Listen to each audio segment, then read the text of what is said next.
আজকে যে সালাদের রেসিপিটা শেয়ার করব এটা হচ্ছে ডক্টর জাহাঙ্গীর কবির স্যার রেস্টুরেন্টের সালাদ। অবশ্যই এই সালাদের রেসিপিটা আপনারা হয়তো দেখছেন যে ফেসবুকে পোস্ট করেছিল, তার ইউটিউব চ্যানেলেও পোস্ট করেছিল, কিন্তু সেখানে অনেক কমেন্ট আসছিলো যে এটা হচ্ছে বড়লোকদের খাবার, আমরা গরিবরা খেতে পারবো না কেন, আমরাও খেতে পারবো। সে তো আর বলে নাই যে আপনি হচ্ছে ক্যাপসিকাম 2-3 ধরনের ক্যাপসিকাম দিতেই হবে, বাঁধাকপি 2-3 ধরনের বাঁধাকপি দিতেই হবে, তা কিন্তু না। আপনার বাসায় যেই সবজি আছে সালাদ সবজি, সেই সবজি দিয়েও কিন্তু আপনি বানিয়ে নিতে পারবেন।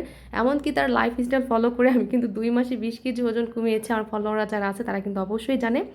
তো উনি হচ্ছে এখানে কাবলি ছোলাটা ব্যবহার করে, আমি সেই ক্ষেত্রে হচ্ছে এখানে আমাদের দেশের যে ছোলাটা আছে সেটা ব্যবহার করেছি। আর দিয়েছি হচ্ছে কাজু বাদাম। আপনাদের যদি কাজু বাদাম না থাকে সেই ক্ষেত্রে আপনারা হচ্ছে চীনা বাদামটা ব্যবহার করতে পারেন, কিন্তু অল্প পরিমাণে। এক মুঠ পরিমাণে শোলা সেদ্ধ দিয়েছিলাম, আর দিয়েছিলাম হচ্ছে লেবুর রস, হিমালয়ান পিঙ্ক সল্ট, আর দিয়েছিলাম হচ্ছে, যাদের বাসায় অলিভ অয়েল নাই তারা কিন্তু সরিষার তেলটা দিতে পারেন, কিন্তু একদম অরিজিনাল সরিষার তেল হতে হবে। আর এখানে আছে আমি কাঁচামরিচ দিয়েছি, আপনারা চাইলে এখানে গোলমরিচ দিতে পারেন। আর সাথে দিয়েছিলাম হচ্ছে ধনিয়া পাতা, আপনারা ধনিয়া পাতা, লেটুস পাতা, পুদিনা পাতা, মানে যেটা আপনাদের হাতের কাছে থাকবে ওইগুলোও কিন্তু দিতে পারেন। আপনাদের যদি সামর্থ্য হয় যে 2-3 রকমের ক্যাপসিকাম দিয়ে খাওয়ার জন্য, তাহলে অবশ্যই দিতে পারেন। তো পেটের মেদবুড়ি এবং ওজন কমাতে এই খাবারটা কিন্তু আপনি সকালে অথবা রাতে রাখতে পারেন।